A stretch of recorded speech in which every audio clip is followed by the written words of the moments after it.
সুরূপাস food ক্লাবে সবাইকে স্বাগত জানিয়ে আজকে দেখো অতিবৃষ্টির দিনে নিম্নচাপ এত হয়েছে, এত বৃষ্টি হচ্ছে, তার মধ্যে আমি নিয়ে চলে এসেছি একটু খিচুড়ির জন্য আয়োজন করেছি। তা আজকে খিচুড়ি খাবো বলে সবাই ঠিক করলো, বললো ডিমের খিচুড়ি খাবো। তা আমি কিছুটা ডিম সেদ্ধ করে নিয়েছি, আলুটা হাফ সেদ্ধ করেছি, পুরো সেদ্ধ করিনি, চাল ডাল নিয়ে নিয়েছি। আমি আজকে মসুর ডালের খিচুড়ি করব। তা কড়াতে অল্প করে তেল দিয়ে তাতে নুন হলুদ দিয়ে দিলাম। নুন হলুদটা দিয়ে এবার ডিমগুলোকে আমি একটু লঙ্কার গুঁড়োও দিয়েছি কিন্তু, এবার দিয়ে ডিম একটু নেড়ে নেবো খুন্তি দিয়ে দিয়ে নুন হলুদ লঙ্কার গুঁড়োটা তেলের সঙ্গে একটু মিশিয়ে দেবো। এবার তেলটা হালকা গরম হলে ডিমগুলোকে ছেড়ে ভালো করে ডিমগুলোকে ভেজে নেব। ডিমের খিচুড়ি খেতে কিন্তু খুব সুন্দর সুন্দর করে করলে সত্যিই কিন্তু খিচুড়িটার স্বাদটা এত ভালো হয় যে সকলেই খুব প্রিয়। এর আগে অনেকবারই আমি করেছি, তাই আজকে ওরা বলল যে মা ডিমের খিচুড়িটাই করো, ওটা খেতে খুব ভালো লাগে। তাই নিয়ে এলাম তোমাদের সামনে যে তোমাদেরকেও একবার দেখাই আমি কেমন করে করি ডিমের খিচুড়ি। সবাই তোমরা জানো ঠিকই, কিন্তু আমার প্রসেসটা আমি দেখাচ্ছি। ডিমগুলো ভেজে তুলে নিলাম, একে একে সব ডিমগুলোকেই তুলে নেব। এরপর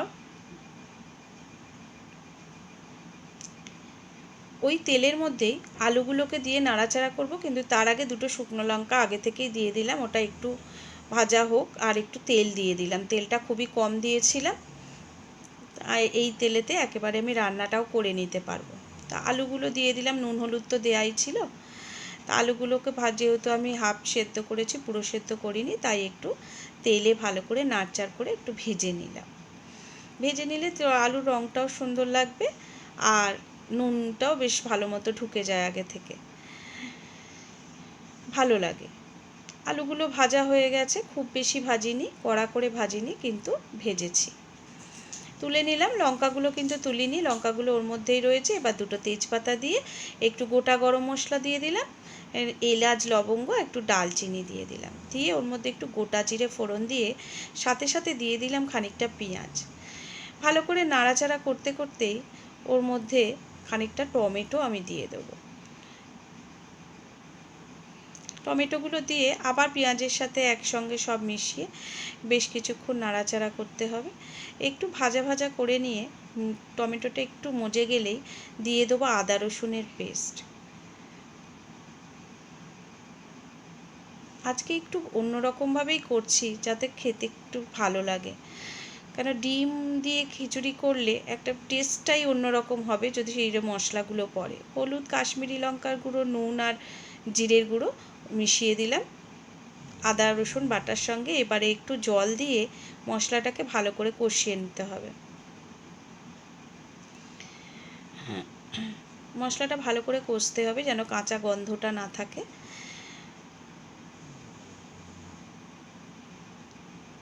এবার মুসুর ডালগুলো ওর সঙ্গে দিয়ে ভালো করে ভেজে নিতে হবে, মশলার সাথেই নাড়াচাড়া করে নেব একেবারে।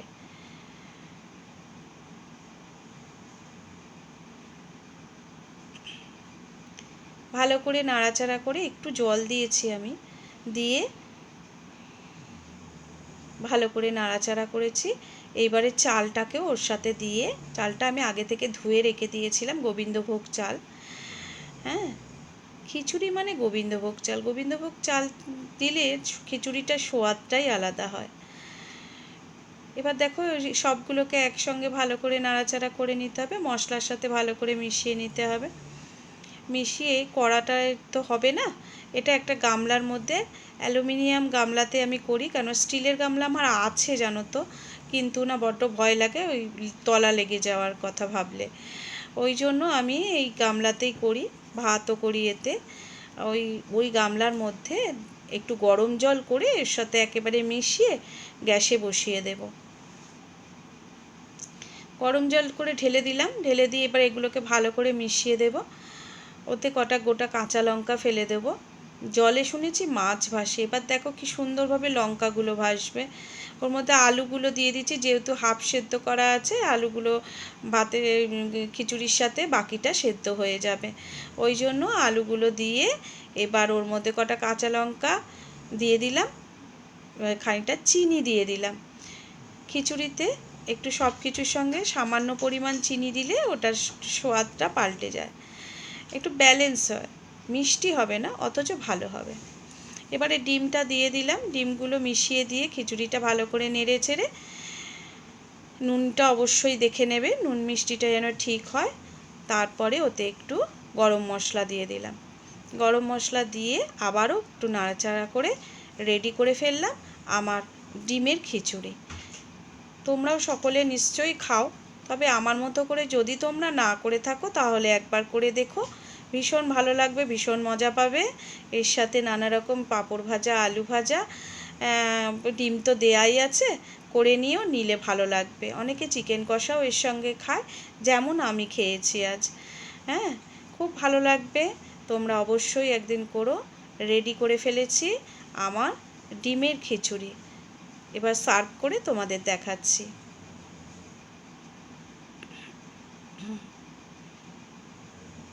ধনেপাতাটা ওপর থেকে দিয়ে দিলাম, আমি কিন্তু ঘি দিইনি, তোমরা পারলে ঘি দিও, কেন যেহেতু আমার একটু ঘিটা অ্যাভয়েড করে চলি সেই জন্য দিইনি।